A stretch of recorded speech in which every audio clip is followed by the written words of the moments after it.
Sveiki, aš esu Neringa Čekienė, pagalbos onkologiniam ligoniam asociacijos direktorė. Noriu pakviesti Jūs pakalbėti aktualių temų festivalyje būtent apie gyvenimą onkologinės ligos diagnozės. Kodėl? Todėl, kad labai dažnai išgirstam klausimą: susirgo mano draugas, susirgo mano šeimos narys, susirgo mano kolega, kaip aš galiu jam padėti?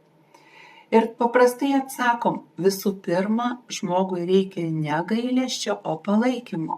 Tai paklausk, kuo jam gali padėti, būk šalia.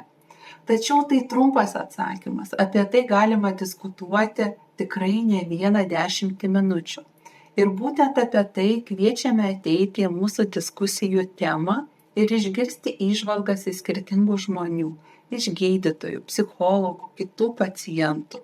Ir pakalbėti apie tai, kaip kalbėti apie ligą ne skaudžiai, o palaikant.